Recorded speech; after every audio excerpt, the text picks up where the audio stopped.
When I asked him how he looks back at 2008 and everything that happened, he says it's like looking at a completely different person. At the time, his attorney claimed the emails, the MySpace posts, everything were theoretical and theatrical. But despite the charges of conspiracy to commit murder, to this day, Frantem insists he would not have gone through with it. So at the time, I was dealing with lots of unhappy things. And For Russell Frantem, now 23, there's always been something fascinating about true crime. I was definitely in too deep with all this stuff. His teenage room, a reflection of his interests. Horror films, weapons, serial killers, even a blood-like smearing of red paint.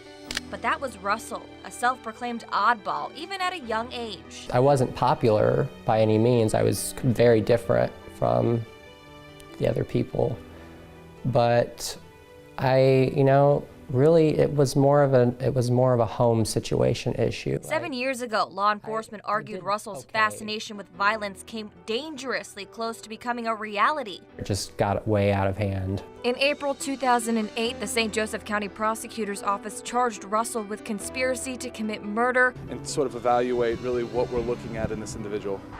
For planning a mass shooting at one of the area's largest schools, Penn High School. I won't deny that everything that I did was completely wrong. His life 7 years ago was much different. His father, for whom he's named, was out of the picture, and he moved out of his mother's home to live with his grandfather and uncle. Just months before his arrest, his grandfather's passing sent Russell spiraling down a very dark path. When he passed away, that took a lot out of me. I, started to dabble in things that weren't healthy and weren't correct. I didn't have anyone to help me go through that phase. The internet, in all of its anonymity, gave Russell an outlet. He ran a MySpace group full of like-minded members who sympathized with the Columbine shooters. I started talking to someone who I absolutely knew nothing about. It's on that site that Russell engaged in this virtual plot. I don't believe that I ever would have gone through with anything. No. He claims he knew very little about the man later charged as his co-conspirator, Lee Billy from Lakewood, Ohio. But throughout their conversations, the two discussed a very morbid plan.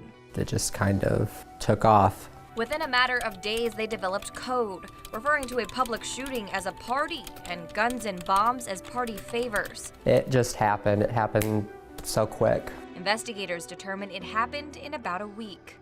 Wasn't, aware really of the things I was saying and how serious they were.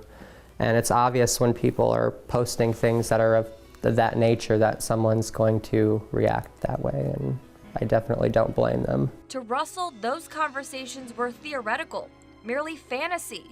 It was mainly theatrically speaking. During a second interview, Russell explained some of the evidence collected by police, a handwritten notebook, and online chat records, which police took as threats.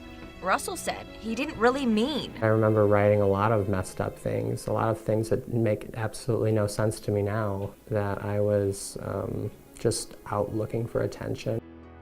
While police took these at face value, Russell insists he got in over his head, trapped in a rapidly unfolding dialogue with a man he didn't know. That's the worst thing that I did, was talking to him, because how do I know? How do I know if he was really going to do it or not?